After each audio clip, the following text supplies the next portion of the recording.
Pra que isso, professor?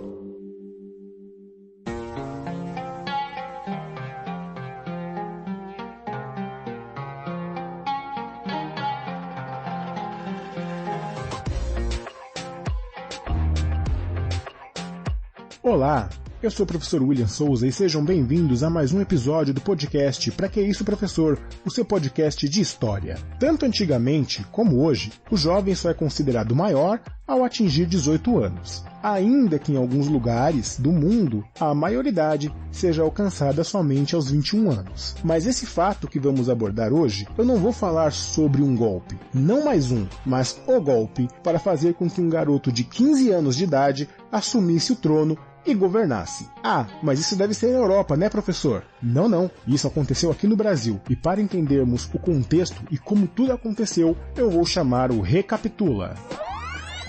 Dom Pedro I teve que voltar a Portugal para assumir o lugar de Dom João VI e também lutar contra o seu irmão Dom Miguel, que queria dar um golpe na monarquia portuguesa. Porém, com a sua ausência, não havia quem pudesse controlar o país até sua volta. O filho de Dom Pedro era muito jovem e, pela Constituição vigente, ele deveria ter a idade mínima de 21 anos para que assumisse o poder. Mas, na verdade, suas irmãs também tinham o direito de assumir. Porém, a Constituição de 1824 dizia que as mulheres poderiam assumir desde que não houvesse um herdeiro homem. Esse período era muito complicado, com diversos conflitos internos acontecendo no país afora, e também com a abdicação de Dom Pedro I ao trono em 1831, o lugar estava vago. Portanto, Pedro de Alcântara, o Pedro II, não poderia assumir, mas com o passar do tempo uma ideia surgiu. Então, dito isso, vem comigo e bora pra história!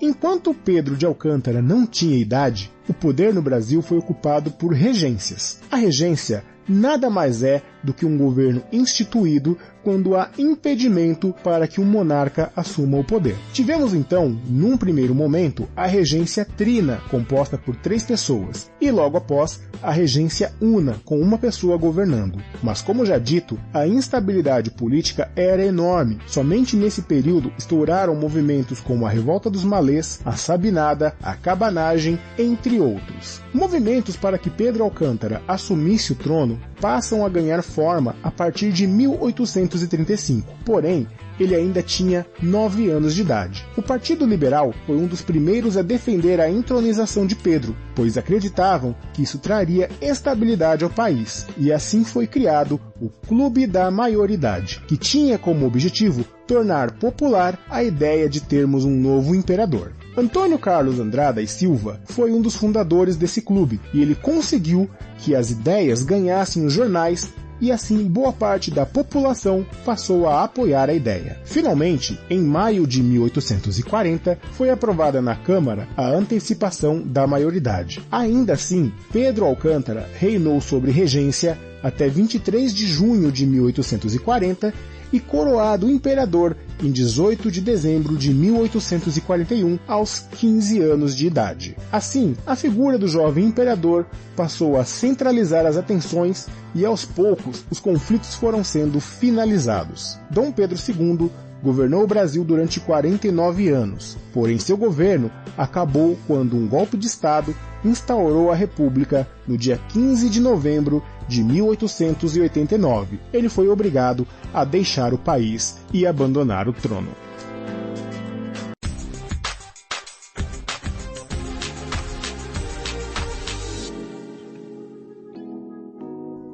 Muito bem, então como a gente pôde ver, o Brasil teve essa história um tanto quanto inusitada, que é o golpe da maioridade. Então, como eu disse anteriormente, como Pedro I ele teve que abdicar do trono para assumir o trono em Portugal, aqui no Brasil o trono ficou vago. Pedro Alcântara nessa época tinha em torno de 5 anos. Ele não poderia assumir, porque tinha uma implicação legal, ele era menor de idade.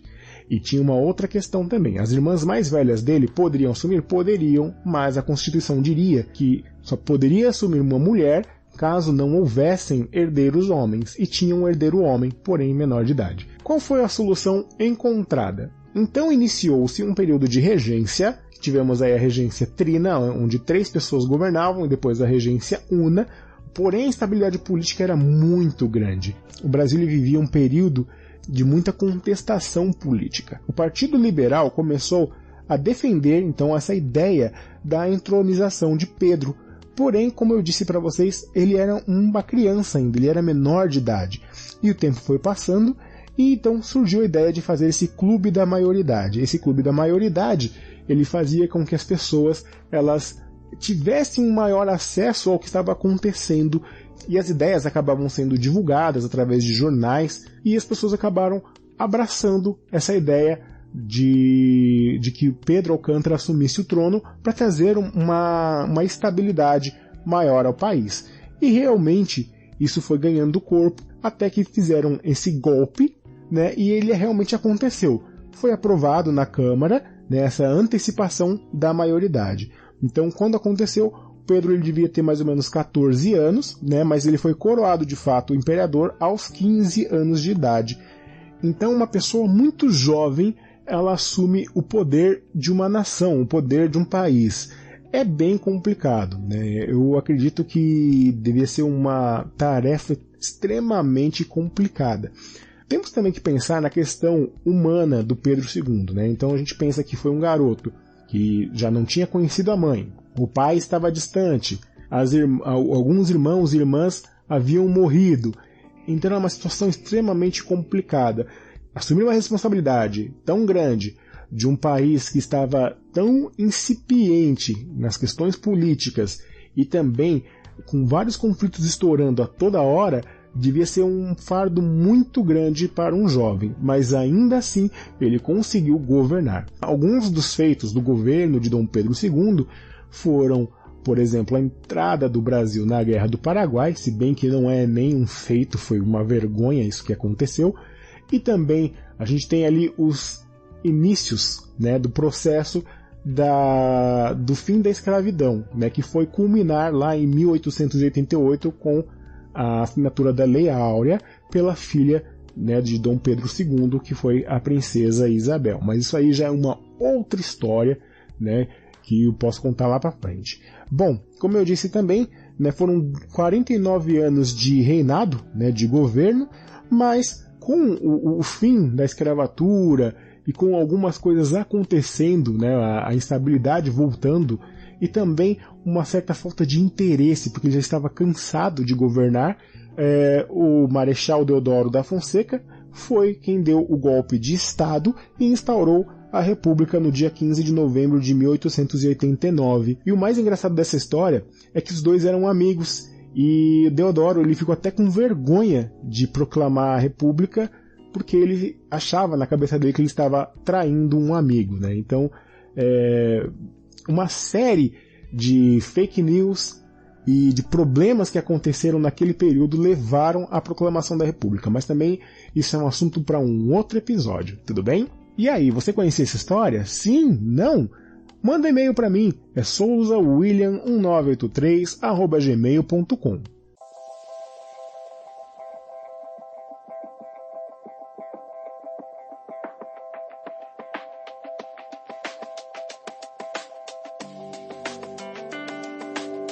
Muito bem, galera, então acho que eu falei demais, eu vou ficando por aqui. Eu quero agradecer a todos vocês que mandam mensagem, que assinam o podcast, que ouvem, compartilham, que indicam para os amigos. É isso mesmo, esse é o caminho. Lembrando que também temos aí um novo episódio do 2 minutos ou mais.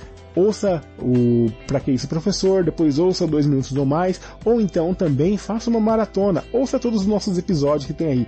Com certeza tem algum assunto que você não conhecia, então faça isso. Ouça, curta, compartilha, indica, assina, ajuda. Manda mensagem, manda e-mail, ajude o professor aqui, tudo bem? Um forte abraço para vocês e até a próxima. Tchau, tchau. Falou, valeu!